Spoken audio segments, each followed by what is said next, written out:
Instead, like he's in charge of Facebook, which is a website that is supposed to connect people. He has unlimited money. He has a mountain of money that he can throw into anything, and he frequently does. He decides that these 3D like VR environments, that's the future, and he throws a bunch of money into that, and then it doesn't work. And then AI, that's gonna be a thing, so he throws a bunch of money. Like, are you telling me that you can't help people meet up in person? Like there's nothing we can do. The only solution is AI. We cannot, there's nothing we can do to get us to start to hang out at coffee shops, board game meetups, sand volleyball. I don't know what people do. It's just impossible at this point. I don't understand that. I feel like you just don't want that to be the solution. What do you think, Brett? There's a lot there, especially John just listing his 3 favorite things to do. I don't know off the top of my head. Everybody does board games and baseball. No, but that's a good way to meet new people. That's what I'm saying. And it's the objectively best thing to do, but continue. Right, a lot of it's just city planning, quite frankly. Like just a plaza will do it. People will sit out there and just kind of see each other. A default approach to talking to people, like a cultural shift you could have. But I think the solution is to take inspiration from, I forget what year it was, but the World's Fair, when they had this invention called the Mechanical Turk. And the Mechanical Turk was supposed to be this groundbreaking machine way ahead of its time that would do an automated task. You put it in, it's a box, it spits out the thing that's done correctly. But the secret was there was a person inside. So I think these AI bots, they could employ human beings and do stuff that is way ahead of its time by just telling you that it's an AI chatbot. But it's actually just a person. And then Mark Zuckerberg saves humanity when he's like, actually fooled you. It was people the whole time. Meta Green was made of people. Make that movie. That would be great. But I like the idea of an AI assistant because I feel bad putting my crap on other people. So if I have issues, I would either want to talk to a therapist, which is a stigma, or sometimes I pull out ChatGPT and be like, why do I want to throw my phone across the room? And she'll tell me. And then eventually when it gets too advanced, she'll be like, you should really talk to someone about this. You're scaring me. Yeah. I developed the ability to be afraid to process what you're doing to me. Yeah, look, and again, I think there are cases in which this stuff can be helpful. But I would also say, like you say, people aren't connecting anymore. And then because he makes tech products, he thinks, well, I have to make a tech product that helps them. But what if it's the tech products that are causing the problem in the first place? What if getting people to spend even more of their time talking to AIs doesn't solve the problem? It just makes them less connected, even more than they are now. And this is gonna sound like I mean offense, but no offense to Mark Zuckerberg, but like you're not the one to fix this, dude. Yeah, probably. Like of all the people giving suggestions as to how to live a more meaningful, human connected life through real human interaction, valuable human interaction, it should not be someone who made it, quote, so accessible to interact with people that it was unearned and devalued in and of itself, because you can't really have that meaningful a connection with 5,000 friends. Yeah. Period. And maybe someone else is gonna have to come up with the idea who's better at this stuff. Yeah, and maybe it's not good that like the two big, like you have Mark Zuckerberg and you have Elon Musk who are in charge of like these two massive things. And both of them are the sort of people that I think a lot of people would not want to be forced to talk to for 15 seconds. Like, should they be in charge of how we connect and socialize with each other when they have so much trouble doing it? Obviously, even in scripted PR moments. Maybe that's causing part of the problem, actually. But anyway, again, I think some of this might help in some ways, but you can also hang out and play King of Tokyo. It's worked for me in the past. In any event, that's all the time we have for today's show. Brett, pleasure to have you here. Thank you, buddy. Pleasure to be here. Let's go play some top golf. For those of you unfamiliar with King of Tokyo, this is King of Tokyo. It's a game. It's really fun. It's fun. It is. You can be a monster. You're a monster and you roll some dice. It's basically Yahtzee, but it's a lot of fun. Everybody hang out and play it with your AI buddies. Okay, that's it. I'm gonna be leading the first hour of the Young Turks later on with Cenk and Yaz, which should be a lot of fun. For now, stay safe out there, stay sane out there, and I'll see you soon. Baby Gigasaur.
Welcome. It's indisputable. I'm your host, Rashad Richey. Good to be with you. We have a lot on the agenda today. Breaking down news of the day with me, my contributor, none other than Miss Yasmin Aliyah Khan, Rebel HQ contributor, all-star, and host of Modern Context. Always fascinating to have her analysis. Top story of the day. Hell of a thing. A racist white mom calls out a black 5-year-old child, calls the child the N-word, okay? She is now raising hundreds of thousands of dollars from bigots across the land. Here it is. You call him a child? Call the child? It is my own business. You call him? Okay, why don't you have the boss to say it right now again? Say. You'll go digging through people's shit. Somebody digging through. A little just dig, you dumbass. That little kid, you call him the little child? What if he acts like one? He's gonna. Are you about to hit him? You chase him here? He took my son's stuff. So that gives you the right to call the child 5-year-old the N-word. If that's what he's gonna act. That's like. what you're gonna call him. That's what he's gonna act like. You know, that's a hate speech. Put up the picture full mass. Let's deal with this. A white woman was caught on camera calling a 5-year-old black child the N-word. This was on a Minnesota playground. She raises over $260,000 after the backlash from her insane, extreme, bigoted, and racist behavior. The witness alleged in a separate video that the child has autism. McWhorter said that after he stopped recording, the woman reportedly hurled more slurs and then told him and his wife that they should leave the country. Put her up again. As I've said before, the isms all run together. They work as a team, especially when being spewed like this. So these reports have not yet been independently verified. So I'm going to get into it. The woman in the video has been identified as Shiloh. She has created an online fundraiser seeking $250,000 to relocate out of fear of retaliation after receiving threats in response to the viral video. She also claims in the video that her hateful outburst was due to the child allegedly stealing from her. Now, let's talk about this as if we are adults. The child is being blamed for the adult's racism. Let's start there. Who's childish here? Number two, she's claiming the child stole from her. Not in America. If you're in Minnesota, the child did not steal from you. Let's go to La La Land and play as if a child took something from you. Did the child form mens rea, which means the prerequisite to commit said crime? No. You must have the mindset, understanding that what you're doing is a crime in the first place. The way we would judge this is to look at it from the perspective of the 5-year-old. That's how the courts would see it. That's how any authority would see it. That's how most human beings on the planet Earth would see it, but not this individual here. This individual believes that if a 5-year-old may have picked something up, even if it's true, the narrative that she's saying, if a 5-year-old picks something up, that 5-year-old is worthy of hate speech from an adult, a responsible adult who decided to act in a way that was contrary to common sense, decency, and respect. There are many jurisdictions, Georgia is one of them, where if you even use profanity in front of a minor, that is a chargeable offense, let alone use it against one. So she wrote this, put it up. This is what's on her GoFundMe. I recently had a kid steal from my 18-month-old son's diaper bag at a park. I called the kid out for what he was. Well, wait a minute. Why didn't you put the N-word here again, Shiloh? If you believe a 5-year-old is the N-word and you're asking people to help you, do you realize that you are the problem? And then here's the other product. The people who made the damn contributions. Let's put it back up. She goes on to say, another man who we recently found out has a history with law enforcement proceeded to record me and follow me to my car. He then posted these videos online, which has caused my family and myself great turmoil. My SSN has been leaked. My address and phone number have been given out freely. My family members are being attacked. My eldest child may not be going back to school. Even where I exercise has been exposed. Put it back up. Madam, the one person who is to blame for your family having to endure the publicity is you. There is no one else at fault here but you. You created this situation. You manifested this situation. I know the universe gave you grace. It is more than likely you have been in this situation before and never got exposed, but you got exposed this time. And instead of owning up to what you have done against a 5-year-old child, you have blamed everybody in the world but yourself, guaranteeing that you have learned nothing and you will experience a lesson similar to this again. It is not the 5-year-old's fault that your family is suffering. It is yours. It is not the 5-year-old's fault that you decided to utilize the N-word and double down when confronted. It is yours. It is not the man who followed you. It is you. Nobody else. You. Tizzy Ant, our dear brother, talks about the type of people making these contributions. Here it is. So she's raised over $300,000 and she's upped the goal to $1 million. And the comments that people are leaving with their donations are about as disgusting as you would imagine they would be. The N-word, used a lot.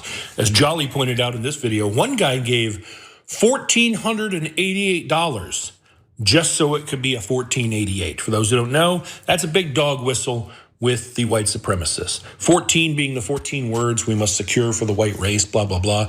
And the 88, H is the 8th letter of the alphabet. HH as in Schmittler. She's made being a horrible racist who wanted to pursue and potentially assault a child lucrative. Yeah, there it is. So racist, bigots are the ones supporting this madness. Why? Because they like the fact you called a child the N-word, nothing else. They don't care about you or your family. They're not concerned about your safety. They're not concerned about you learning a lesson and becoming a better person. They're not concerned about any of that. They just really like the entertainment that you've provided by calling a child the N-word. How cowardly of you and them. Every single one of you. A 5-year-old child. Let me say thank you to the man who recorded this and attempted to talk some sense into you. Let me say a holistic apology to the child and the family connected to this child who will have to endure this. They are the true victims. This child is the true victim. You are not.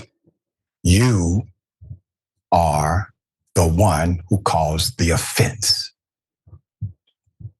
That's it.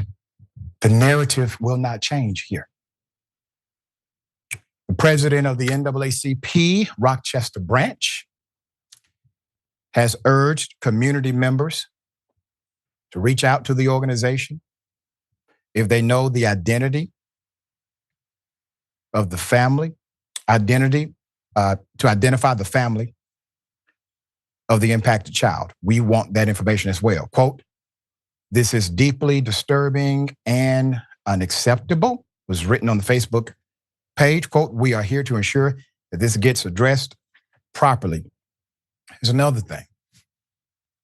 Why would an account allow for money to be raised anyway for assaulting or calling a child the N-word? Why would that be a thing? Okay, Jasmine, we're not done with this story at Indisputable, but for today, that is the up-to-date report. What say you? Yeah, I mean, you really have to be a really sad, angry person to knowingly and willingly and proudly give money to someone who is unapologetically racist, to a child, no less. Like how you said they were cowards. Like, how big of a coward do you have to be to bully a child and to feel threatened by a child? But at some point, we here at Indisputable and at TYT, we have to accept that nothing that we say here is going to shame these people away from doing what they're doing and believing the things that they believe in, right? The woman said she just called the child out for what he was. And now she's making money off of her racism, her overt racism. And somehow she's acting as though she is the one who has been victimized. And I always attempt to at least, get into the minds of people like this, even though admittedly I often fall short, because I don't know how anyone can behave this way or support this kind of behavior. But I imagine at least some of this goes beyond the overt racism, not from the people that we heard in the GoFundMe, but maybe for some people. And I would imagine that in the best case scenario, at least some of those people who are donating to this woman do it because they tell themselves that they believe in and protect freedom of speech, even though hate speech is not protected speech. Or maybe they think they're fighting back against cancel culture because they hate cancel culture. Or maybe they really are just trying to stick it to the libs. But let's be real, most of these people are just flat out racist. And because they're racist, maybe they really do feel as though they're the victims here because they're the ones who are constantly being persecuted. They can't be themselves without fear of persecution. They can't exist in the world without being terrorized by small Black children. Like, to them, it has nothing to do with the fact that people won't like you if you're an openly racist person, right? You can be you, but it doesn't mean that people are going to have to like you. That's right. Well said. And just to note, she has now raised her goal to $1 million.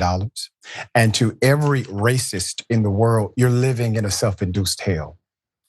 While you may believe that you're creating hell for others, the truth is they may have to experience your dysfunction momentarily, but you have to experience your dysfunction all the time.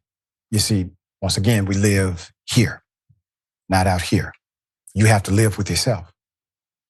You have restricted your own ability to rise in your conscious awareness of life, love, liberty. You are in your own hell. All right, we'll bring you updates as they come. Hell of a thing, update. Remember the child who was threatened by a neighbor? Well, the mom has an update. Put it in full mass. I'm going to remind you of what happened. In an update, the mother of a 9-year-old girl is demanding criminal charges against the Florida homeowner who posted a doorbell camera photo of her daughter on social media and threatened to shoot her. We reported this when it happened. The homeowner, Mr. Tyler Chambers, faced an intense wave of backlash online for posting the image on a community group page with the caption, quote, "You're lucky we weren't home to shoot your dumb. Okay, that's what he decided to write. Now, he did delete it later, but by the time he deleted it, enough of the other homeowners had taken offense and already screenshot what he wrote. Good for them, because they're not like him. Beyond Envy, beautiful name, by the way. Miss Beyond Envy spoke to Atlanta Black Star about her and her daughter's reactions to the viral post and how the investigation local authorities have launched and how the investigation local authorities have launched into the post is shaping up. So Miss Envy says she learned of her daughter going viral early last week. We talked about it. She said her sister texted her. And then when she got home, her nieces rushed out of the house to tell her that Sincere's face, her daughter, was all over social media. She went to Chambers' home on April 15th to confront him directly. As a concealed weapons license holder, she said she was carrying a gun. Carrying the gun in her purse for self-defense purposes because Chambers' post made her wary about how he may react to the visit. But he and his family were not home. After deciding to call the officers and report Chambers and the viral post, Miss Envy said authorities told her that Chambers and his family fled their home after people started doxing his address and place of work. Social media users speculated that his place of employment was Mr. Car Wash. However, the company denies he works there. In a statement they posted, posts circulating on social media incorrectly claim that an individual who posted violent, threatening language is employed by Mr. Car Wash. This is not accurate. This person is not employed at Mr. Car Wash. Their actions are reprehensible and in conflict with our values. We appreciate the public for bringing this to our attention. Authorities have been notified. We have zero tolerance for hate speech, discrimination, or any other form of harassment. We remain firmly committed to fostering a culture of respect, inclusion, and accountability. I want to make sure we read that fully for the record. Envy and her daughter, Sincere, were later interviewed by detectives about the 9-year-old's visit to Chambers' home. Her daughter said she and her 11-year-old cousin came home from school on April 14th with an idea to go door to door around her neighborhood in the Riverview suburb of Tampa to sell candy and some of her toys to raise money. Envy said she was home with her 1-year-old child and her mother wasn't aware that the girls had left the home to sell candy. Now, if you remember from the original reporting, the homeowner, the white male, took a screenshot of this child selling candy. Basically fantasized about shooting her. And then when approached about it online, he makes up a lie, an extreme and creative lie that said, they were there to set me up for a robbery. There's more. Doorbell camera footage from Chambers' home shows the child approaching his front door with a bag of items, knocking on the door a few times and peeking inside to see if anybody was home. At one point, she's heard directing some profanities at the homeowner. She said, "I would just like to let you know you are a blank blank." And I told the officers that she was completely out of line, Miss Envy said. Quote, "She was completely wrong for that, and I handled that with her. But I didn't know she used any profanity before I made the police report." The detective showed me the video. Ms. Envy said the detective told her that what her daughter said on the video does not excuse Mr. Chambers from going online and posting a threat. That's exactly correct. You have one as a permeation of immaturity. The other one is an effect from an adult. Very different dynamics. Very different. So the detectives told Miss Envy that Chambers wanted to apologize. But Miss Envy said she was not in a position to accept an apology right now. Detectives told Miss Envy that they've handed the findings over to the state attorney's office, where prosecutors are now determining whether to file charges in the case.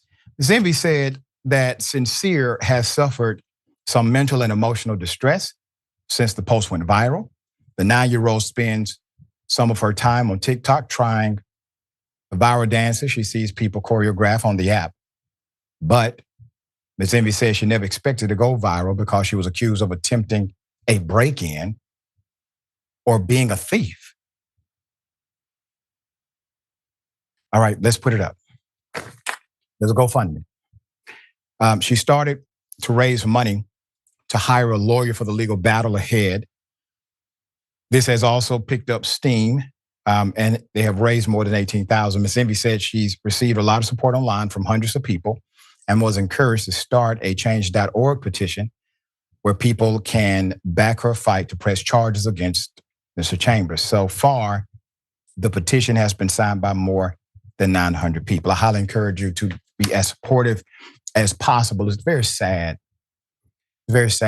that it literally takes a national movement in order to get charges affixed to the homeowner who clearly, with a specific intention, provided the name or the target of his threat via a picture online. All of these are textbook statutory requirements for a threat to be specific, to be directed, and to be a threat. Why does it take a national movement to charge him? And when they charge him, they would likely only charge him with a misdemeanor version of it. But why would it even take this much? It's insane. Also, I am hopeful that an attorney, a civil attorney, is willing to take this case to assist this family in what is obvious an injustice that has been done to a baby. All right. Yasmin, that is our update. What are your thoughts?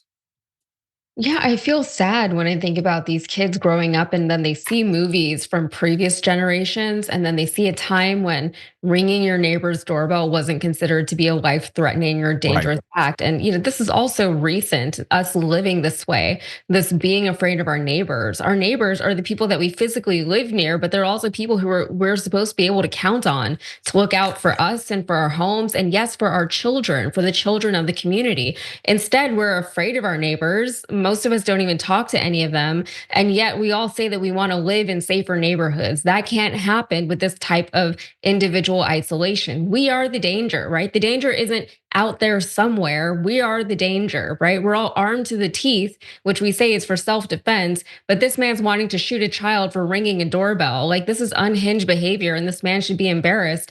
And even if the kid did use profanity, who cares, right? Is that any reason to threaten deadly violence against a child? Kids are mean sometimes and they don't understand the consequences of their actions yet because they're children. They learn their behavior they learn through their behavior, and they learn how to respond to certain situations, and they learn about the consequences of their actions through interacting with their family and community members and with their friends. But learning a lesson does not require that a child's life is threatened by an adult that they're supposed to be able to trust within their community in any kind of real way. This is crazy. That's right. Well said. We will bring updates as they come. Okay, here we go again. A cop decided to tase a woman for a simple traffic stop sign violation. Put it up, full mass. Ridiculous. A cop tased and violently arrested a Black woman over a stop sign violation. I'm taking you to Las Vegas. Quote, rogue law enforcement agency has been accused in at least 2 assaults over the past 2 months of abusing and falsely arresting citizens outside of their jurisdiction. And both lawsuits list Las Vegas Deputy City Marshal Sergio Guzman as the defendant, accusing the cop of abusing the power of his badge against innocent citizens outside his jurisdiction, which is defined by state law as city-owned property like parks, recreational facilities, and public buildings. So we're going to get into it. The latest lawsuit obtained by Atlanta Black Star, great reporting by Atlanta Black Star, was filed last week by a Black male named Lance Downs Covington, a city employee, accusing Officer Guzman of pulling him over in his neighborhood for allegedly running a stop sign before threatening him with a gun and a taser, then slamming him to the ground and arresting him on a false charge. And that charge was eventually completely dismissed. Officer Guzman pulled the Black man over at 11 p.m. on April 29th, 2023, for allegedly running a stop sign in a residential neighborhood, which is now considered city-owned property. After Mr. Downs Covington pulled over to the side of the road, the officer ordered him to stick his hands out of the window. Covington complied by sticking his hands out of the window, but questioned why did he need to open up all the car windows. Instead, Mr. Downs Covington willingly stepped out of the car with his hands visible, but the officer pulled out his gun and pointed it at him anyway. Now, according to the lawsuit, the defendant, Officer Guzman, pulled the plaintiff's wrist behind his back, shoved the plaintiff's upper half over the squad car, and shouted that plaintiff will be tased if he does not put his hands behind his back. The defendant then shoved a taser into plaintiff's ribs and pinned him to the front of the squad car. Plaintiff slowly and carefully placed his hands behind his back, and the defendant placed handcuffs on his wrist and then shoved plaintiff forward while torquing basically his hand or arm around. Now, this is for a simple and very routine stop sign violation in a residential neighborhood. Haven't heard of a thing. And the statutory rules or laws for that state govern that this is not an appropriate stop. You're outside of your jurisdiction. Now, there are some caveats to this, and it's interesting. One nuance or caveat would be if the pursuit started prior to entering the residential community, then they have ongoing jurisdiction. However, the nature of the stop, meaning a stop sign violation, indicates that there was no ongoing pursuit prior to the jurisdictional boundary. There's more.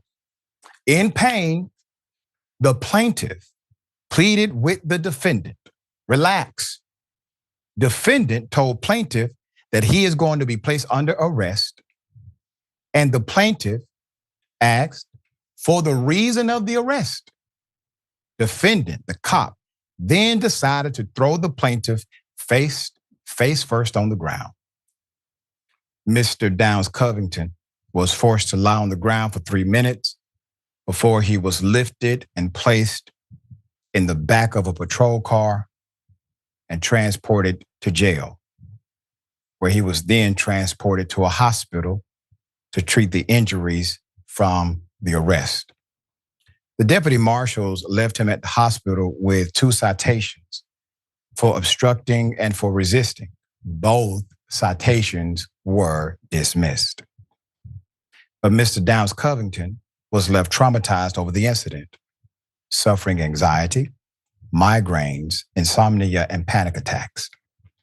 The previous lawsuit was filed in March by a white male named Derek Myers, and it is part of a class action lawsuit accusing the Las Vegas City Marshals of being a, quote, rogue law enforcement agency brazenly operating outside its legal authority that has subjected innocent people to, quote, hundreds, if not thousands, of illegal searches and seizures, false arrests, and subjected them to emotional distress. So remember the terminology. This case is being qualified as a class action, which means you got a lot of people saying this happened to them, okay? You don't have a one-off here. You have many. There's more. Myers was driving on an interstate January 9th, according to the suit, when he was pulled over by the same cop, Guzman, and another deputy marshal named Jason Brooks, accusing him of following too closely to the car in front of him. The officers then accused Myers of driving drunk, incarcerating him for 17 hours before he was released. He said he still has not been formally charged with any crimes. Like Downs Covington, Myers has also been left traumatized by the false arrest. Although the deputy marshals were wearing body cameras, the agency has refused to release the videos. However, Myers recorded much of the arrest on his cell phone, which was published by local media. Las Vegas City officials told local media they do not comment on pending litigation, but a job listing for the Las Vegas Deputy City Marshal clearly describes the job description is, quote, to perform a variety of duties in the enforcement of state statutes, city ordinances, and other city regulations as defined in state statutes and city ordinance on any real property owned, leased, or otherwise under the control of the city of Las Vegas. Can we say defund the police collectively? Because that's exactly what is about to happen. This is an interesting case, sad, still very interesting, because the claim is not violation under color of law in a traditional sense or a simple, direct, discriminatory claim. They're claiming in the class action lawsuit that the agency itself is operating as a rogue police department, which would make it systemic, would make it a conspiracy, meeting of minds has happened. And it would also make it, well, like a criminal gang if they're able to find the liabilities required in order to get the civil suit verdict for themselves. And why is there no criminal investigation? Because what's being alleged, these things, if true, are criminal. The reason you investigate is to obtain the conclusive information required for criminal charges to be validated or not. It is clear to me that the statute is being violated. And if it is being violated intentionally, well, once again, mens rea. You have the formation of criminal intent. Okay, we're bringing light to this. Hell of a thing, a rogue police agency operating seemingly without any type of restriction, even though the statute clearly defines what restrictions they have. You have some thoughts? Yeah, whenever these stories happen, you almost have to laugh at the idea that these cops really think they're out here serving and protecting, or, that's still the line that they're trying to sell to the public. In what world could this possibly be defended as serving and protecting? The best case that they have to support any of this is that these cops who are supposed to, the cops who are involved are supposed to be able to get away with most of what goes on in the field, right? They can physically abuse and emotionally traumatize the citizens of their towns all they want, as long as they just say that they believed their lives were in danger or someone else's life was in danger. You can just say that over anything, cops don't have to prove anything. They can turn off their dash cameras and their body cams all the time without retribution. This cop threw a man on the ground for allegedly running a stop sign, which doesn't even make sense, and he is still working. I love that we're able to publicize these types of incidents now on shows like this one, but accountability from the police departments has been very, very slow to come by. Instead, they just go on the defensive whenever these stories come out. And, before they could just act and police however they wanted to without being held accountable by the people that they do police. But once that accountability started to present itself publicly, once people got their phones out and their cameras on, the police panicked, right? And instead of saying, you know what, you're right, we do have some issues that we can address. There are things that we're doing that maybe are not good. There are some things that have flown under our police radar that we need to address finally. Instead, they just defaulted to protecting their offending officers and ultimately defending the culture of policing as it stands. They weren't willing to make any of those changes, and we're still seeing that they're not willing to make any of the changes that the public is now demanding of them. Yeah, there you go. All right, we'll bring updates as they come. We got more on the other side. Indisputable, stick and stay.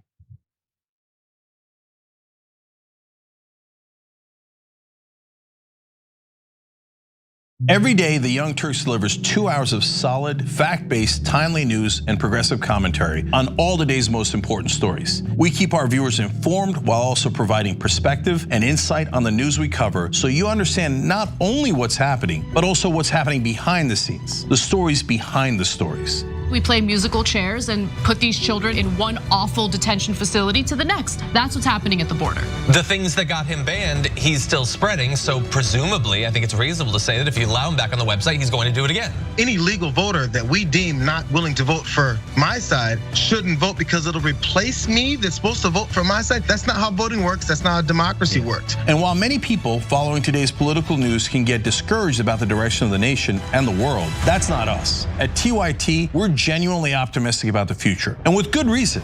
Today, wide majorities of Americans agree with our progressive stances on issues ranging from healthcare and education to climate, immigration, and wages. The rising generation of young people are also overwhelmingly progressive in their political beliefs and policy objectives, and they're increasingly flexing their muscle as voters and activists to demand change from our elected officials. The traditional mainstream media is mostly AWOL. They, along with the government and many other cherished institutions, have been captured by corporate interests. Audiences sense that they're not getting the whole story or even the truth from once trusted outlets, whether broadcast and cable TV news networks or national newspapers and magazines. The antidote is the Young Turks. Unlike mainstream corporate outlets, we're not beholden to corporate advertisers, to defense contractors, to Wall Street, or to Big Pharma, and we don't carry water for the Republican or Democratic parties. So watch us Monday to Friday at 6 p.m. Eastern, 3 p.m. Pacific, and join the thousands of progressives around the globe who tune in every day for TYT's unmatched, award-winning content and see what it's like to experience a news organization that only answers to you.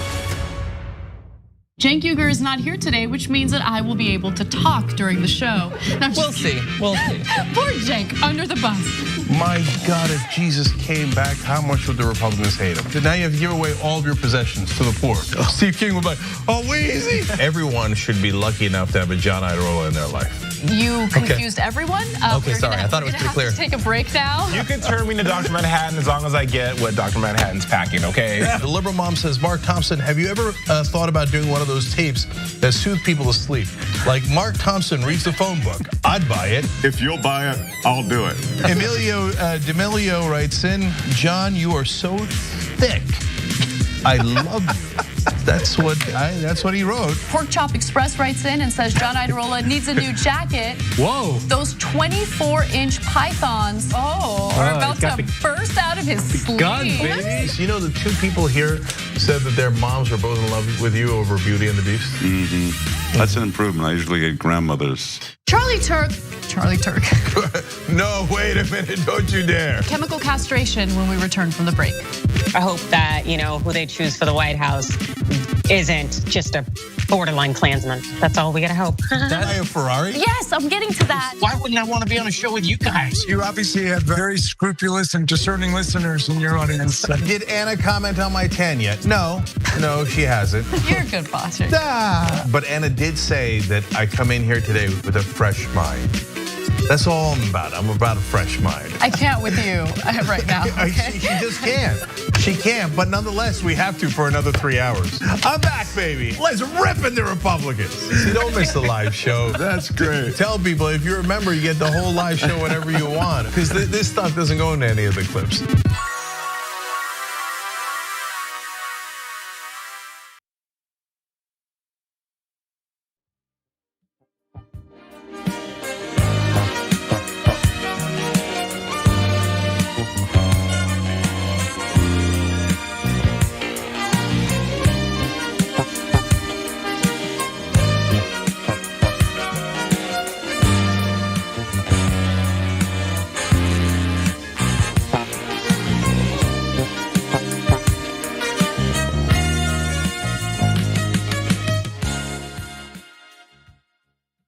All right, welcome back. Always good to be with you.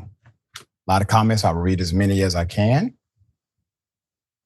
Knuckle Dragon says, shout out to the guy calling her out in the video. Need more of that. That's right. That's right. We need more of that. And Valerie Elvon, good Friday afternoon, everyone. Good Friday afternoon to you. Thanks for joining us. Dana Manning, hello and happy Friday, all you beautiful people. And hello back to you. Thank you for joining us. Tyler Hackner, can't ever let black kids be kids. There you go. Empress of Love, and teaching their children she's not in fear. It's a money grab, play on the sympathy, typical. Yeah. And Bud Rowland says, I would not have been so nice and coherent. Yep. Civic _ Folly 86 says, 250,000 relocate? Sounds like charity to me. Or a con, you know. It's over 300,000 now, in case we're keeping up. And that's a good one. Civic _ Folly 86 also says, what did he steal? Animal crackers? Right, what's in the diaper bag? Good point. Got something for you, ladies and gentlemen. I wish you Karen would. You want to call the police on him for having a barbecue on a Sunday. I feel free! Back off! I'm going to tell them there's an African-American man threatening my life. You said you're gonna cut my guts out? I said you won't go. You don't. Hold on. You said you were gonna. Get the hell out of my You said face. you were gonna cut my guts out. Is that what you said? What are you? Some kind of Mexican, or are you Is that what you said? You said you were gonna cut my guts out? I said we'll have to defend ourselves. No, you said you were gonna cut my guts out. I never said nothing to you, black bastard. I said that now. Black bastard. That's Get what you out called of my me? face. Yeah, go on, put them up. Yeah, both of y'all in this picture. Let me tell you why. Obviously, for the racist bigot, you know why you're here. To his companion, you're here because you didn't say a damn thing. And so we're going to go ahead and just take care of both of you at the same time, because I assume that you're down with this program, especially by the outfit you have and the way you stand it. Now, ladies and gentlemen, you have an opportunity to see up close and personal in this exchange. There's a threat, allegedly, from a bigot. The bigot then, as most bigots do, becomes a coward. I made no threat. Self-defense. And when pushed, the emotional trigger is then released in the bigot. Calls him a black B word. Okay. This is old school racism here. All right. Here's the problem. Guys like that, they're not your real issue. The people that they have trained and raised and taught over the years, those are the ones currently in positions of power, currently seeking positions of power. And they keep a cultural element alive in this American context. But it is good to call them out, to expose it, to shine light on the darkness. And they know good and damn well what they are doing is immoral, unethical, and wrong. That's why typically they try to change the story. That's the only reason why they try to change the story. All right, Yasmin, we do a public service here on Indisputable, providing a mirror to those who act in such a manner, hoping that mirror will reflect and they can correct. Yeah, I mean, one can hope. I mean, this guy couldn't even tell if he was talking to a Mexican guy or a black guy. All he saw was that this guy was not white. They're the same to him. To him, yeah, they're the like same. racist people are just dumb people, right? This reminds me of a time when I went to a red town on the outskirts of Houston, and these ladies asked me if I was black or Mexican because I guess they'd never heard of Asia. Like, I'm obviously like, I don't know. It was just so dumb. And this is what this reminds me of. It's just the dumb. And and they're too dumb to even know that they're supposed to be embarrassed by how dumb they are. So That's right. no word. I don't know. Yeah. There will be no update. I hope somebody loves you, can provide an intervention for you. All right. Hell of a thing. A black nurse gets fired for exposing the abusive outburst of a doctor. Here it is. You on call right now? You don't even know that. You are the doctor on call. Does the nurse on 3 just call me and say, nurse on 3 and you get help by any breakdown of communication? Why are you screaming at me? Because you guys do not care. Dr. Sadiq, there's a patient that needs to be assessed. Would you shut up? Are you not Dr. Sanjay Gupta? I have enough of this. Dr. Sadiq, I have a patient. Would you just shut up? Why are you telling me to shut up? Because I'm not your child. Don't you have any sense? I did not make a decision to admit him. Do you not understand English? I came in at 11 at night. Shut up, I listen English. No, you don't understand English because you're yelling at me about a patient. I don't decide who gets admitted. I came in at 11 at night. So this patient was already admitted. Was Carly the supervisor? Yes. That patient was already ours. Disagreements will happen, especially if you're in a position where people need help, life or death hangs in the balance. This doctor proceeded to call this nurse a dumb B word and said he owned the hospital. He does not. Here's more. Was sent to the hospital. Shut up, dumb bitch. No, you shut up. Don't talk to me like that. I'm not your child. You should quit if you don't want to do your job. So are you telling me you're not going to come and assess this patient? So I will let the director know. Because you guys because no, there's no you guys nothing. Your job is to assess the patient. So go assess the patient. Who gave you your job? You don't own this hospital. It's not your decision. I own the hospital. It's not your decision. I own the hospital. No, you don't own this hospital. Because if you owned anything, you wouldn't be talking to someone the way you're talking to them. Sounds delusional, right? Put it up for a mask. We have an interesting story, a saga. A black nurse is fired after exposing a doctor's abusive outburst. Her contract, the black nurse's contract was terminated after exposing the doctor's disturbing outburst in a viral video. Jessica Wingard posted the video to TikTok of a heated exchange between her and a doctor in which the doctor is heard screaming at her, telling her, quote, shut up, and calling her dumb B word, okay? Atlanta Black Star spoke with the nurse who said the incident happened on April 27th at the Bryland Hospital in Buffalo, New York, where she was hired through a third-party agency to work as an overnight RN supervisor.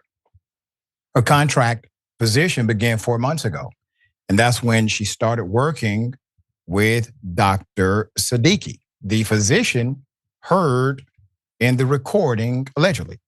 Now, Ms. Wingard, the nurse, said that during her short stint with the hospital, she suffered the doctor's fiery temper on previous occasions.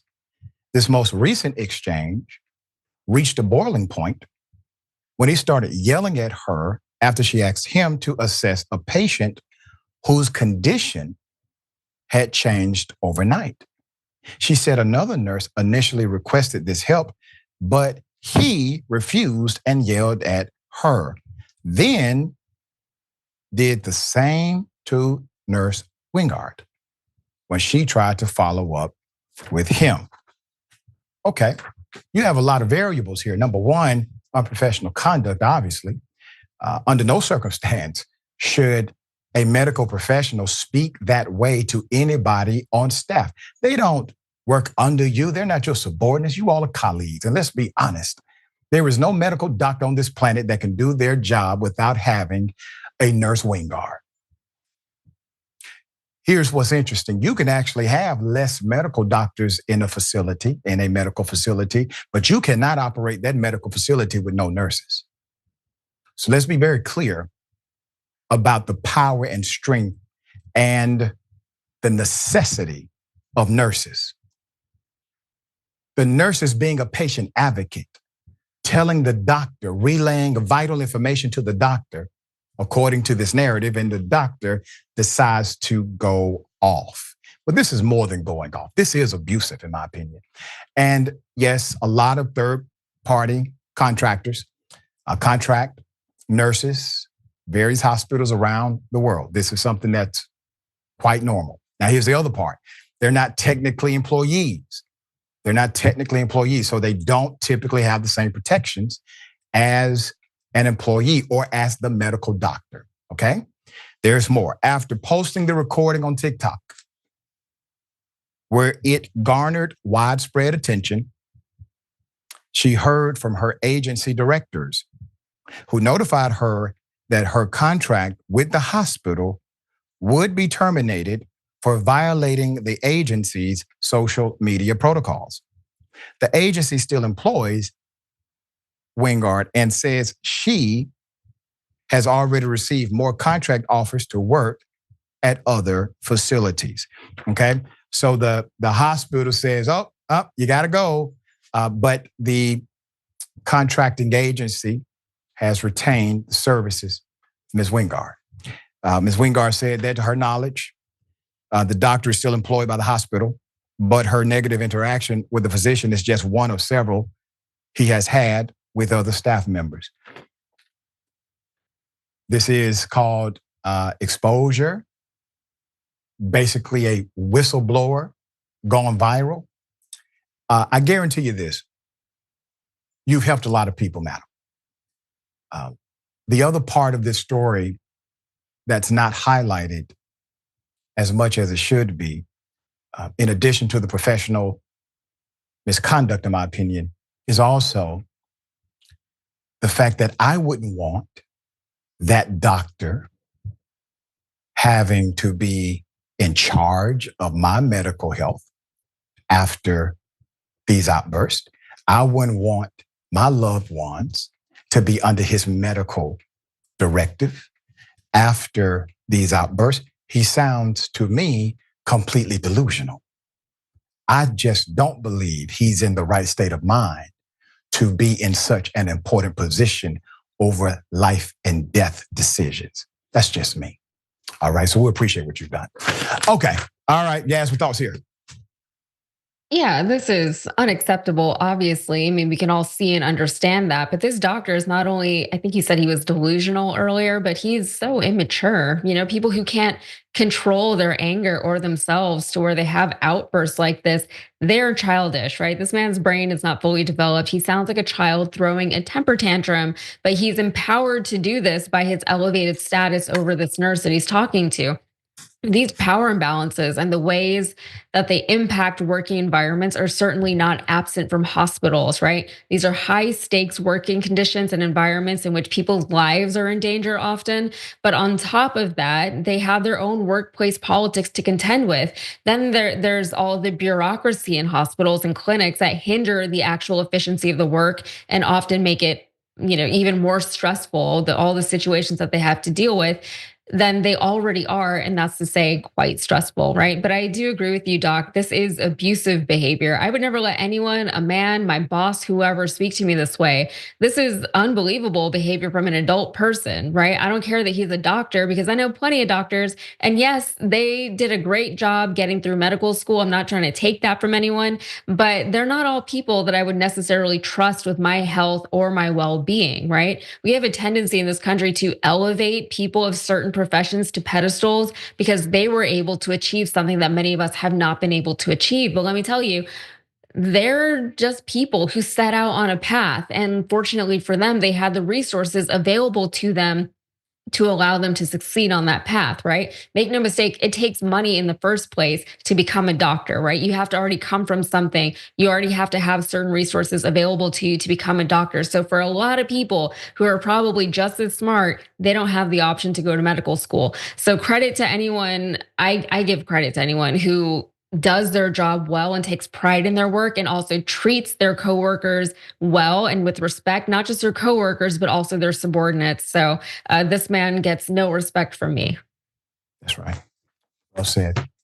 We will bring updates if there's an update to bring. We got more on the other side. Indisputable, stick and stay.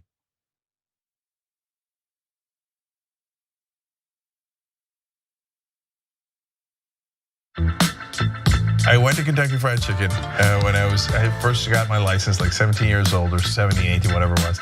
And I'm driving, I think, my dad's Oldsmobile. And I parked it in a place where there was two cars next to me, really tight spot, and a car behind me. I don't even know how I got in there because I'm a terrible driver. Back then I was an even worse driver. And on the roads I'm okay, but in parking spots I have terrible spatial reasoning and I'm a mess. And on my way out, I hit all three cars at once. I broke all records, okay? So I went, as I'm backing out, I went boom, oh and this side hit that car, this side hit this car, and the back hit the third car, okay? And I got stuck. I didn't know how to get out. Like, I went, okay, for this, and then I'm like, no, and then, right? And then finally I had to stop, go inside the KFC and go, I'm sorry, I hit a bunch of your cars. They're like, what do you mean a bunch of your cars? I'm like, I don't know. Wow, there's a B? Yeah, I'm like this, I hit 3 cars. I don't know, so you guys gotta come help me, okay? Okay, so one, my bad, really sorry about that. Okay, number 2, can someone take my car out? Because I don't wanna keep hitting your cars and I'm incapable of taking it out of this spot. Now baby, move that fat, baby, move that fat. Out. Hi, I'm Brett Ehrlich with Breaking News with Brett Ehrlich. This is Breaking News with Brett Ehrlich. Hi, Brett Ehrlich here. According to EPA head Scott Pruitt, climate change is not happening. He cited a meme on Facebook he saw.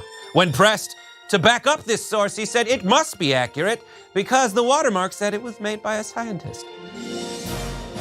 So, your move, Truth.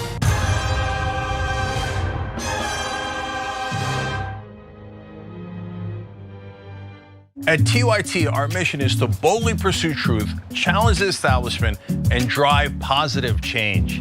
At a time when corporate capture of our media, our government, and our politics is nearly absolute, everyday working people need a champion to fight for them and to push back against the powerful interests that threaten our democracy itself.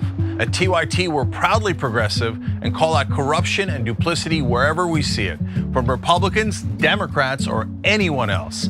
And unlike mainstream news media outlets, we're not beholden to corporate advertisers, to defense contractors, to Wall Street, or to Big Pharma. We only have to answer to our audience, and for nearly 2 decades, we've accomplished that by delivering honest, timely, and insightful perspectives on the day's news without fear or favor or concern for whose toes we might step on or which powerful elites we might offend. And while we're super serious about the news, we also manage to do it in a way that is fun and lighthearted. We can do this together and serve our audience, and yes, have fun doing it.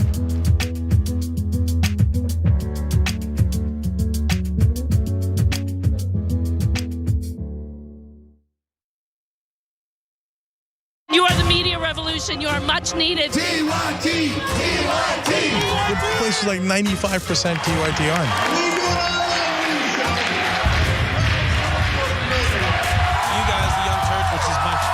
channel, we're getting that message out. Tank and the Young Turks do an extraordinarily good job. No matter what mainstream media says, you have to listen to the Young Turks. The people who support us on the internet, that's what gives us strength. That's what allows anyone who was in there who was undecided to think one side seems to be winning. They seem to have a bigger army. There might be a reason for that. So thank you guys.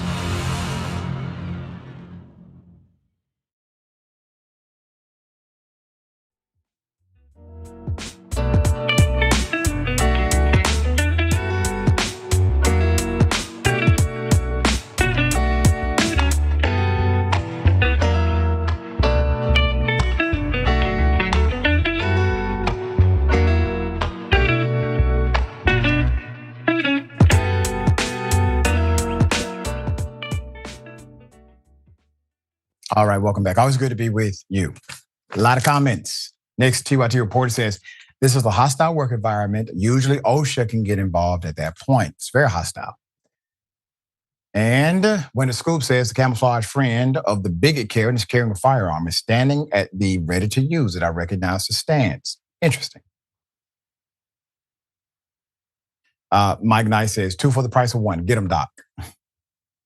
Tyler Hackner, these kinds of people are bigoted cowards. And let's go to Twitch. Thomas of Thomas, Walmart man is the nationwide Florida man. Dr. Squiddies, I am the hospital. Right. He's lost it. Yeah, he's lost it. Okay. All right, well, Connecticut. Connecticut Department of Transportation faces allegations of racism. We want more information about this story. Put it up full mass. Hail of a saga. According to a recently settled lawsuit, a white Connecticut DOT supervisor told a black worker he runs the place like a prison so he will be comfortable and called him a worthless N-word. A black worker with the Connecticut Department of Transportation has settled a lawsuit with the state that accused 4, not 1, 4 Department of Transportation supervisors of using racial slurs and denying him opportunities for training and promotion. Before I continue and give you the rest of this story, it is interesting to me that individuals who are fiscally conservative, who claim to be fiscally conservative, never say a word when racist individuals create payouts from the government. They say nothing, but they're fiscally conservative. For those who care deeply about how the taxpayer money is spent, how waste, fraud, and abuse happens. Why is it that I don't hear from you guys when racist individuals are costing taxpayer money? Just a question. Mr. Taekwon Williams first sued the DOT in a state court. This was back in 2022, alleging that he and other black employees at the agency's Milford Garage were subjected to racial harassment and denied opportunities to advance. His lawsuit, obtained by Atlanta Black Star, ran parallel to legal complaints by his co-worker, Luis Ortiz, who claimed he faced retaliation for speaking out against racism that he and others experienced, including a segregated workplace, racial harassment, being denied promotions and called racial slurs, including the word that starts with SP and the N-word, the inside investigator reported. In one incident, Joe Kelly, then a DOT crew leader, was in the break room talking with employees about the department's switch from orange trucks to new white trucks. In reference to the DOT's old orange trucks and their mantra of obey the orange, meaning for drivers to slow down or for them to slow down in work zones, Kelly allegedly said, quote, "Now I'm going to get a bracelet that says obey the white," end quote. He then turned and looked at the minority workers in the room and said, quote, "What do you people have to say about that? Obey the white." End quote. In his amended complaint filed in December 2023, Williams, who held the position of maintainer 2, which involves managing materials and inventory, alleged that he requested training and interviews to advance to better paying grade 3 positions, but was denied by his white supervisors. Pasqualino, Bruno, and Kelly, who allowed white co-workers to train and apply for those jobs. Meanwhile, Williams had to perform harder job duties under more intense scrutiny than his white co-workers, he claims. Williams also alleged that Kelly referred to him and other black employees as worthless N-words, and that Bruno told him that he would, quote, run the place like a prison and make us African-American employees feel at home. Other white co-workers were allowed to refer to Williams as a lazy N-word without reprimand, the lawsuit says. So both Pasqualino and Kelly would hold meetings with only white workers to discuss and coordinate complaints against him and other African-American employees, the complaint contends. All 4 white supervisors violated his right to equal protection under the 14th Amendment and discriminated against him in violation of federal civil rights law, the complaint says. As a result, he asserts that his earning capacity is substantially impaired. He has lost and will continue to lose earnings and benefits, and will continue to suffer from humiliation, distress, and physical and emotional injuries while racking up litigation fees. So in review of state open data records, shows all defendants named in the lawsuit continue to work for Connecticut DOT and each earn over $100,000. This was in 2024, and it's inclusive of overtime. So after a settlement conference happened, March 26th, the parties decided to settle, and an order dismissing the case was issued. Any monetary award or injunctive relief for William is not yet known, but it's likely to be disclosed when the Connecticut legislature reviews the settlement and disperses any funds due to Williams, who continues to work for DOT at the Milford garage. Hell of a story, a lot of twists and turns, but once again, a lot of instances prior to it becoming a report. We see this often, where an individual or multiple individuals in an employment dynamic, they attempt to actually stay and work through the BS being spewed at them. But then it simply becomes intolerable and they make a complaint. Well, what happened here? According to one person, when they complained, there's immediate retaliation. You have no remedy here. You have no opportunity to progress. You have no opportunity to thrive. You leave them with no choice. You leave them with no choice. And the fact that all of these allegations can be substantiated on record and there's still no repercussion, at least not one we can interpret at the moment, for the individuals who did this is quite telling. We shall see what happens when they do the legislative review. Yasmin, thoughts here?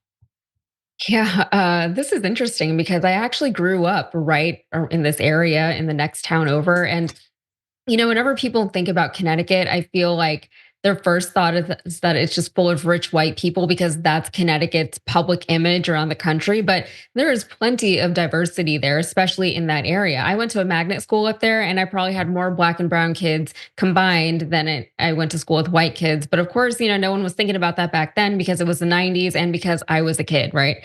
So while diversity tends to curb incidents of overt racism like this, either because people are more fearful of being isolated from the community or being publicly persecuted or whatever, or just because being around different types of people tends to make you a more open-minded and more accepting individual.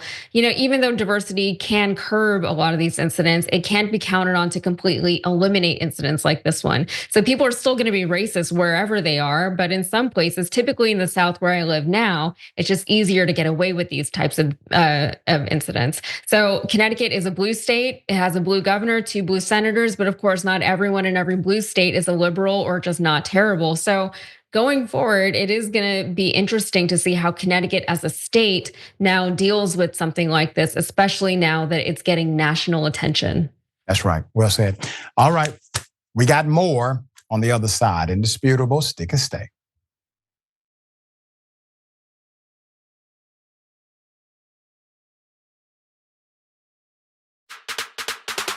Indisputable, exclusive, disputable, exclusive. We brought you this first. No other news agency has this video. No other news agency has this story. Every week on Indisputable, we do original, exclusive, investigative reporting you'll find nowhere else. Our reports have been viewed by millions. Hosted by Sean King, Ben Crump, Senator John Ossoff. You, through your investigative reporting, unearthed very troubling allegations about specific forms of abuse and discrimination in the federal prison system. We catching these cases on camera. Just imagine the things that we don't see. Our groundbreaking investigations and exclusive interviews bring you the real voices no one else wants you to hear. We tell the stories. Imagine a prison that is so racist, the corrections officers contact me. That is a life or death situation being created. A black woman who was driving for Uber was allegedly assaulted by a white male passenger. After we got involved, roughly 24 hours later,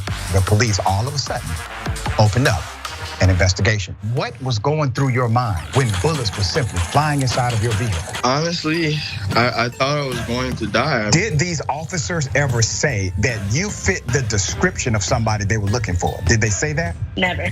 Okay, that means they lied. And we want you to be part of our truth-telling movement. Send pictures and video of stories no one else is telling and a 1 or 2 paragraph summary of the story to Indisputable's exclusive tip line at indvideos@tyt.com. If you have more information about what's happening at this particular facility, please let me know. Together, we're challenging the system, and together, we're making a difference. I have the entire background to this story, and it is going to make your blood boil. Indisputable with Dr. Rashad Ritchie, unveiling the truth, empowering the people. Weekdays at 2:30 p.m. Eastern, 11:30 a.m. Pacific.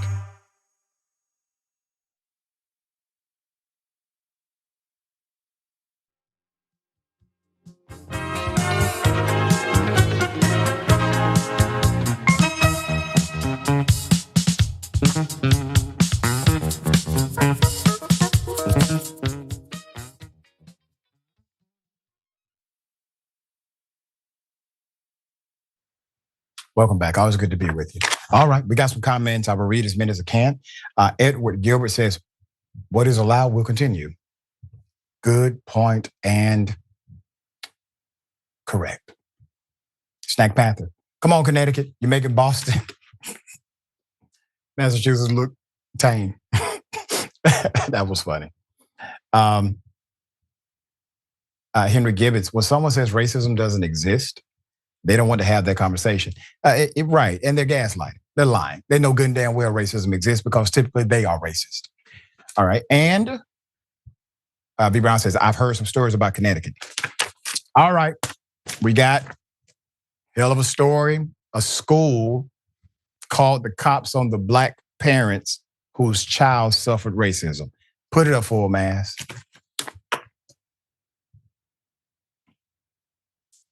The Medellin School, an Oregon Catholic school's decision to expel a black child after he was reportedly called a racist slur, set off a wave of backlash from other families who withdrew their children and demanded that school leaders re-enroll the student and change their policies. Isn't that something? Karis Studemeyer Phillips and her husband, Mike Phillips, recounted how tensions escalated between them and the principal of the school after they learned their 4th grade son was called the N-word by another student. Studemeyer Phillips told the Oregonian that she and her husband rushed to the school on March 31st after she received a call from the school secretary who said her son had heard the slur while he and other students were returning to class from recess. Stoudemire Phillips said this wasn't the first time her family encountered racism at the school.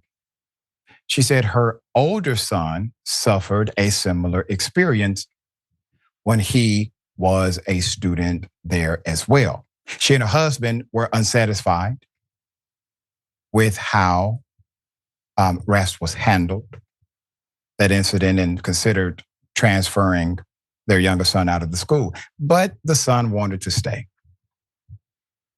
So Stoudemire Phillips has been volunteering with the school and advocating for stronger racial equity policies ever since. So they met with the principal, all right? And this is Ms. Rast, Teresa Rast. But the conversation devolved quickly, according to Ms. Stoudemire Phillips. Quote, I told the principal, you do understand that I don't have confidence in you based on my previous experiences with you. And she told me, quote, well, if you don't trust me, why have your child at this school? Rast asked the couple to leave the school, but when they refused, she called the police on them. The Portland Police Bureau stated that they were called to the school due to, quote, parents yelling at employees and refusing to leave, end quote. Quote, you have to understand that a Black man having the cops called on him is a totally different implication. It's a complete abuse of power. A look what I have over you, Mike Phillips said. Quote, you're calling the cops on me and kicking out my son because of what he heard? My family is the victim in this. There is no cross you can hide behind, end quote. Phillips met police outside the school building to show he had nothing to hide. The principal, Ms. Rast, eventually told responding officers they were free to leave and the situation was under control. So in the days following that, all right, the couple waited for communication from the school about meeting with the offending child's parents and a decision to enforce disciplinary measures. This is normative. This is common. But the school only notified them that students allegedly involved in the incident denied hearing the slur. School officials also implied that perhaps their son misheard what was said. Even claims from a student witness were reportedly diminished by the principal. The family of a child who overheard the slur also met with the principal, who told them she suspected their son had made up the entire incident and recommended he see a therapist to be deprogrammed from the anti-racist training he received during his previous enrollment at a public school in Portland. Stoudemire Phillips responded with an email slamming the school's response, calling the principal, quote, completely inept, and accusing her of fostering a school culture that allowed, quote, both overt and subtle racism. The next day, the school responded with an email titled Termination of Partnership, notifying the parents that their son would no longer be enrolled at the school. Quote, I have a little kid that's wondering, why doesn't this school love me? Stoudemire Phillips said. He asked me that in my face with tears in his eyes. Now, before I continue, everything the parents are saying, I believe. Everything the parents are saying, I believe. What principal of a faith-based institution at that, what principal decides to terminate the partnership because the parents are being true advocates for their child? Or they send an email that they may find offensive, however, an offense has taken place. What principal, what leader, what advocate of a faith-based school in particular would do such a thing? Well, one that would foster a culture of both aggressive and subtle racism. That's the one that would do it. Calling the police on the parents for being visibly upset at the way you mishandled an incident of racial bullying. There's more. Wow. So the parish priest who oversees the school, Reverend Ramel, reportedly reached out to the Phillips family, stating he was open to a dialogue. The family is now specifically demanding a public apology from the school, the dismissal of the principal, an independent investigation into the administration's handling of their son's complaint, mandatory anti-racism training for staff, faculty, and families, and the enforcement of clear anti-racist policies, among other demands. Good Reverend, is that enough for you? I mean, come on, Reverend. What would Jesus do? Ironically, you all will call him the N-word too, if the culture is as stated. Several school community members who learned of the child's expulsion joined the couple's crusade. Roughly 50 parents signed a letter, 50 signed a letter to the Good Reverend, the parish leader, demanding he reinstate the Phillips son and amend the school's policies. Some even removed their own children from the school or made plans to withdraw them the next school year. The family of another Black student wrote a separate letter demanding the principal's resignation, citing other racist incidents that weren't appropriately addressed, like, quote, students being made fun of for their skin tone and their hair texture and other slurs. And a statement to the school community about recent conflicts that have impacted our caring Catholic community, the Good Reverend wrote. The school remains committed to building its community based on love, understanding, and respect for the dignity of all people as modeled by Jesus Christ. This specifically includes providing a safe environment for all staff and students that is free from discrimination, harassment, and bullying. The principal of the private school of Northeast Portland is on leave. The school informed families on Wednesday after a firestorm of public criticism over the decision to call the police to campus during a heated conversation with two Black parents late March. You know, the Good Reverend counts the collection plate. And when those families started to withdraw their children, and also noting that they were going to withdraw their children after that year was over, the Reverend started looking at the collection plate and realized that it really don't pay to be racist or to protect it. Good Reverend, you made a fine financial decision. Let's be clear, sir, that's all it was. All right. That's my thoughts here. Yeah. What's interesting about stories like this is that they're popping up all over the country, right? They're not relegated to traditionally white or traditionally racist or conservative locales. And I would assume it has something to do with the fact that borders between states are less relevant today now that we have social media and things like that. You don't have to live around like-minded people anymore. You can just find like-minded online communities that you get to be a part of these days. So regional ideological distinctions maybe don't exist, at least not as reliably as they used to. I mean, we were just talking about Connecticut in the last story, and I just went up there last December and I saw way more Trump flags than I would have liked or expected to see there. Granted, I was in some more rural areas at the time, but honestly, it felt like I never left the South. And this type of behavior is everywhere, okay? Oregon has some deeply, deeply red areas. So red that some counties in like the more rural eastern part of the state, they actually want to leave Oregon because it's too liberal and they want to become a part of Idaho, which is much more conservative and Republican.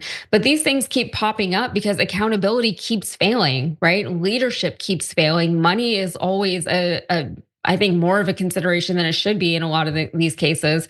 I would hope that more stories like this exist, but they don't make the headlines or we don't cover it on shows like this one because they were dealt with accordingly and in a timely manner. They just got stamped out from the beginning. I hope that we're only talking about the isolated incidents here, but it's hard to gauge whether or not that's actually the case because we've collectively, I think, lost our sense of reality. We all live in alternative worlds that are digitally informed based not on the real world that we live within with real people and real feelings and real consequences for words and actions, but on the algorithm driven fake world that we inhabit online. So I would love for us to all just get back to the real world where we have to learn how to coexist with other people, including people who are different from us. But I don't know if and when we'll ever get back to that.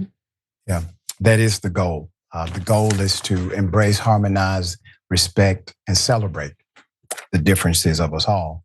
Okay, well, here we go.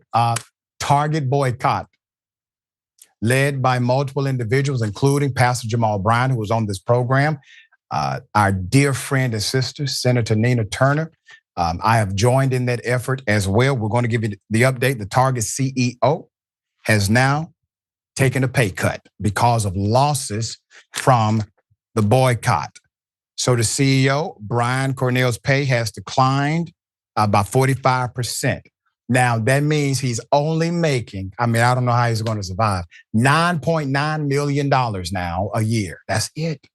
That's all. All right. A reminder. Target is first and not only. They are first and not last. This generation, regrettably, doesn't have any wins. They only have settlements. So I didn't want to go after all of them. I wanted one at a time. Because Target is publicly traded, some demographic information is made available to us.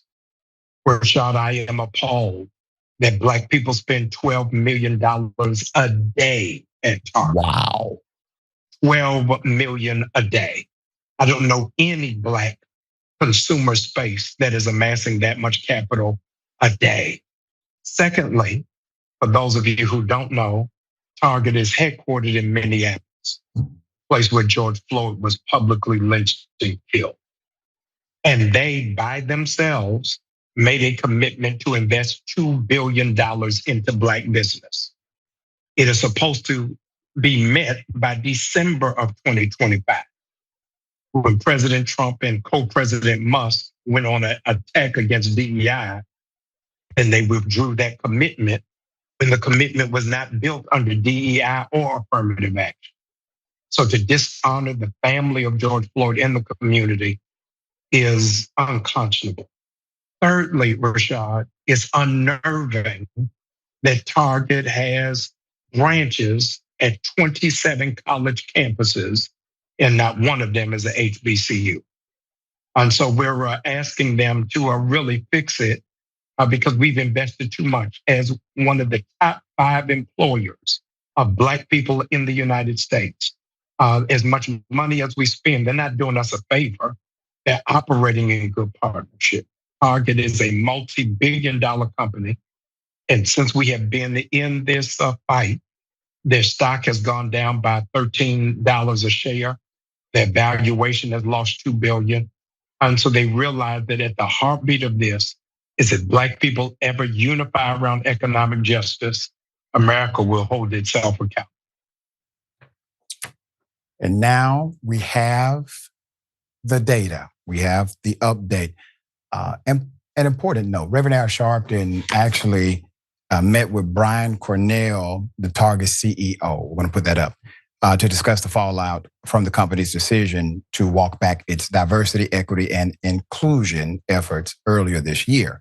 The meeting happened in New York at Sharpton's National Action Network headquarters, and also included the NAND National Board Chair, Dr. W. Franklin Richardson, and Senior Advisor Cara Wallace.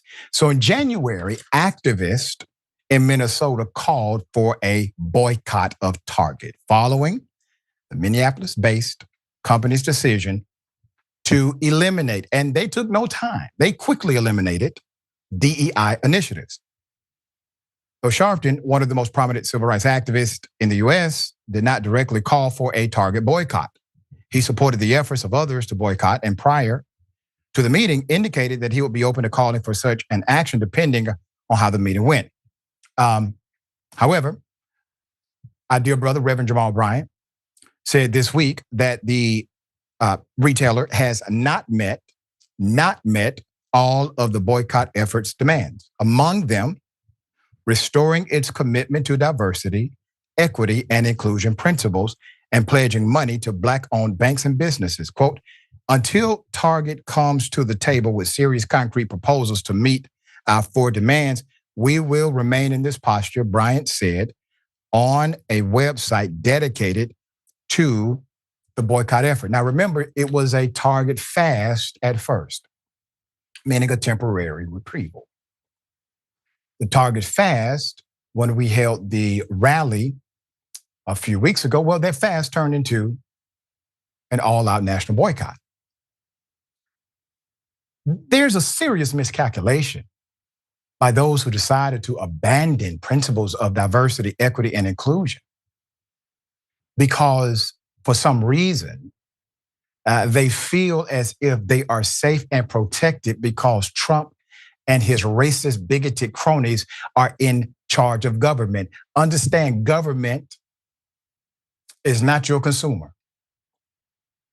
Government is not your customer base. So while, yes, there are fights ahead of every single one of us, and I hope our allies are standing strong with us through this. You don't have to be Black to also experience the economic withdrawal with us.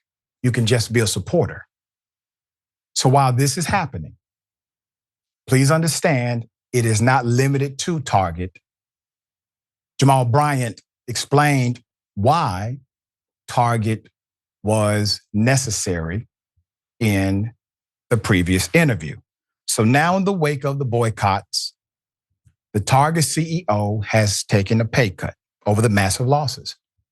Target CEO Brian Cornell earned $9.9 million in 2024, down 87% from his compensation peak, which was $77.5 million in 2020. His 2024 pay was down 45% from the year before and was his lowest since 2016. Social media has uncovered all the desperate tactics that Target has attempted to do in their recovery of sales mission. Here it is. Have y'all seen Target's TikTok page? Have you seen the videos that they're putting out? They're trying to make it very obvious.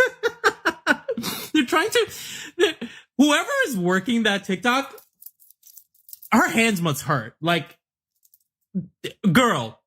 But they're trying to make it very obvious that it's a certain type of person that they hire to make that TikToks or make those TikToks. Just go and watch. Hey, Target, y'all think cause y'all put a black hand in the goddamn video that we gonna come back and shop there and you won't give us no job? Think again. And Target, I don't know who that little black hand is in y'all videos, but I know y'all wearing that little hand out, ain't it? I don't know who black hand they got up in that video. Listen, it's not gonna work, okay? Because I don't know what y'all thought y'all was gonna accomplish by showing off that black hand. It's given that you want us to know that you got black friends. Hey, just checking in. Got those new ad ideas ready yet? Black hands. What? Yeah, black hands. What if we post an almost POV of people shopping at Target? And by people, you know, it's a way to combat all that DEI stuff. Let's stop all this tomfoolery. The CEO of Target met with Al Sharpton, but did not meet with the heart of the movement. Jamal Bryant, in an open format with other leaders of the grassroots national movement, said, meet us. Invited the man to his church. Meet us. Did the CEO show up? Hell no.